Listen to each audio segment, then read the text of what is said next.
Bonjour tout le monde. Aujourd'hui, on a l'opportunité d'interviewer Mister Flamingo de la chaîne Mister Flamingo. Alors, on a écrit des questions pour apprendre à le connaître et en dehors de sa chaîne, puis des questions qui ont rapport à sa chaîne. Donc, dans le fond, la première question est qui est ton rôle modèle? Rôle modèle dans quel sens? Sur qui, admettons, quelqu'un qui t'inspire? Je dirais qu'il y en a une couple. En termes, pour ce qui est par exemple de YouTube, ça serait un en particulier, ça serait James Rolfe de la chaîne Cinémassacre, lui qui fait les vidéos Game Nerd. C'est un homme je pense qu'il est rendu à 40-41 ans, il a 2 enfants, il est marié, puis il réussit à gager sa vie personnelle avec sa vie professionnelle, tout en faisant énormément de vidéos avec l'aide d'amis et collègues avec Screenwave Media. Donc, juste de voir à quel point il est capable de vivre sa vie personnelle et sa vie professionnelle tout en gérant tout ça, je trouve que c'est vraiment inspirant de voir qu'il est capable de tout faire vraiment en même temps. D'où vient ton inspiration lors de la création de tes vidéos? Je dirais qu'il y en a plusieurs. Quand j'ai commencé en 2013, c'était surtout Smosh, dans le temps que c'était juste Yann et Anthony. Parce que quand j'ai commencé, j'étais avec mon ami Olivier. Puis, bon, c'est sûr que là, on a pris des chemins différents parce que maintenant, Olivier est rendu père de famille. Donc, puis lui, il travaille 5 jours semaine comme agent de sécurité. Donc, on n'a plus vraiment l'opportunité de faire vraiment des sketchs, vraiment comme on faisait avec au début Ensorcelle-moi, ces affaires-là et plus cadence. Mais quand on a commencé, c'était vraiment une source d'inspiration de faire vraiment des sketchs où on joue la plupart des personnages nous-mêmes, de faire dans l'humour vraiment quétaine, mais en français plutôt qu'en anglais. Ça a été vraiment un truc qui nous a inspiré, puis c'est pour ça qu'on est déçus maintenant de l'évolution un peu genre de Smosh en général, parce que c'est plus ce qui nous a fait tomber en amour avec l'idée de faire des vidéos. Comment as-tu connu Olivier? C'est une drôle de question en fait, parce que en secondaire 1, Olivier traînait avec un gars qui m'intimidait. Puis à un moment donné, ce gars-là, je dirais pas son nom, mais en tout cas, ce gars-là, il me traitait par rapport à ma corpulence.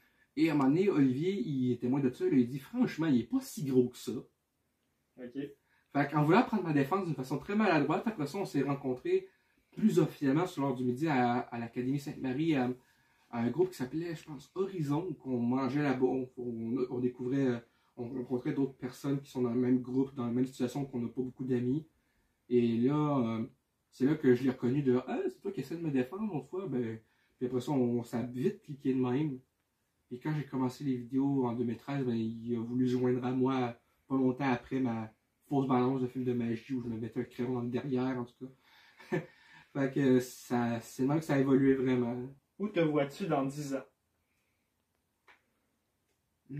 Dans 10 ans, espérons que ça va être encore ici, dans cet appartement-ci, parce que je suis très très bien où je suis là. J'aimerais ça que ma chaîne ait évolué en 10 ans, je l'espère en tout cas. Peut-être avec plus de budget, plus de vidéos plus variées. Je ne sais pas encore exactement les projets de vidéos que je vais faire dans 10 ans, mais j'espère que ça va être un peu le même style, mais avec plus de moyens, avoir amélioré mon montage.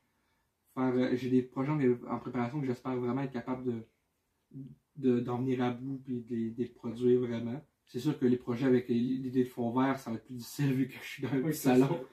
Mais j'espère y arriver éventuellement. Puis de voir aussi l'évolution que ça va m'emmener au fur et à mesure, c'est quelque chose vraiment que j'ai hâte de voir. Est-ce que je vais gagner un peu plus d'abonnés? Est-ce que les vidéos vont continuer à bien marcher?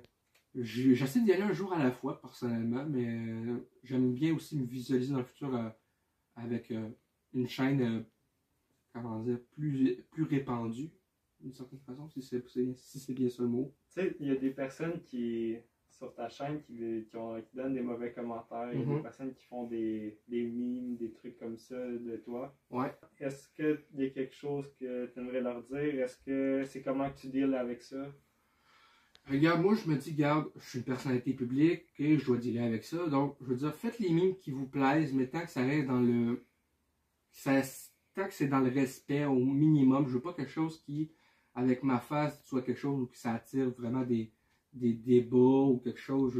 Je veux qu'on puisse rire, mais je veux pas genre que ça soit utilisé pour pour viser des gens particuliers. C'est genre, tu utilises ma face, ok, fais le meme que tu veux, mais il faut que ça reste un minimum respectueux. Je veux pas sais que ça crée de la marque, que ce soit pour moi ou le monde que ça viserait dans le texte qu'ils utiliseraient pour les mimes. Est-ce que tu aimerais dénoncer quelque chose dans notre société qui te...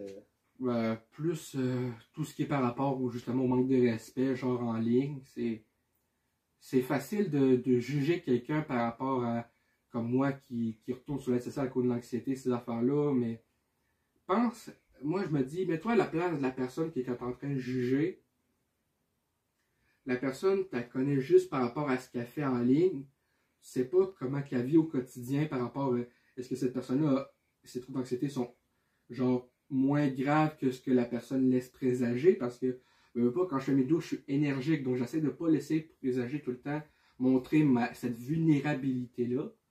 Mais au fond, moi, j'entends des fois je suis dans ma chambre des fois, puis là, j'entends la déneigeuse passer, je me cache en dessous du couvert parce que j'aime pas le bruit extérieur tant que ça.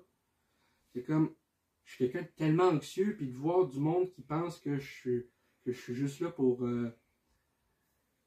soit dire de la merde ou quoi que ce soit. Je veux dire, ça me dit, gars, j'essaie d'être respectueux le plus possible, puis de montrer du positif dans ce que je fais.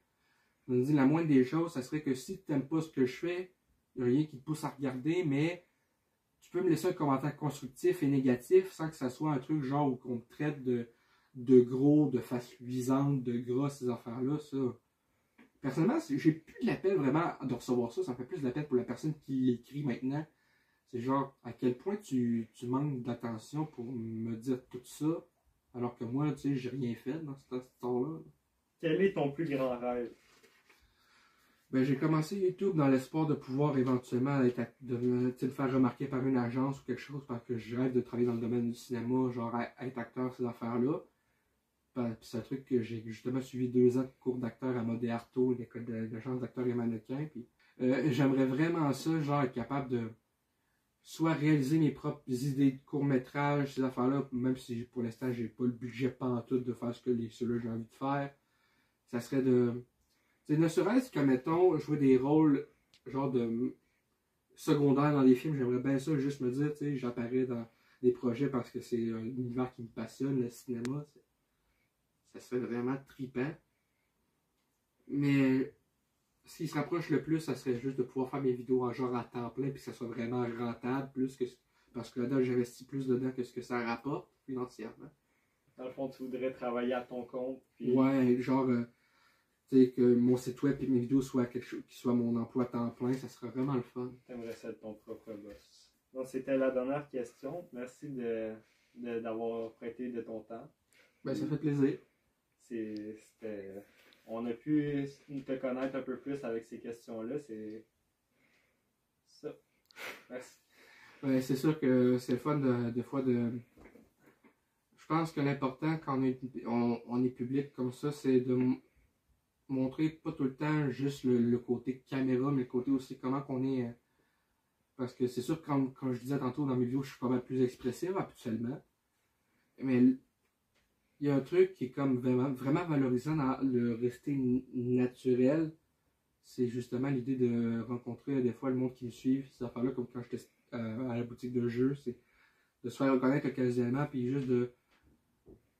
Bon, des fois, quand on me fait reconnaître, des fois, c'est comme tellement par surprise que je sais pas comment réagir. Mais c'est l'idée de rencontrer le monde. C'est toujours valorisant pour moi de rencontrer le monde qui me suit, que ce soit depuis longtemps ou depuis peu.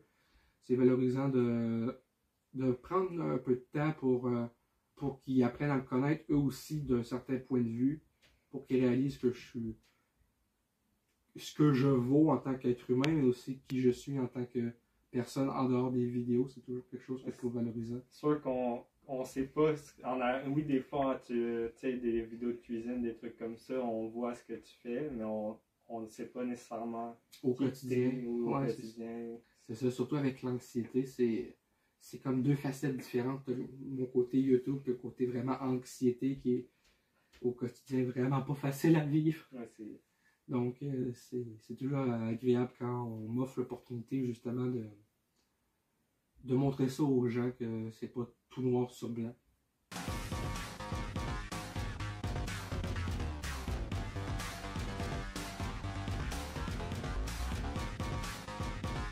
Hey le grand, c'est quoi que t'attends pour t'abonner, sacrament?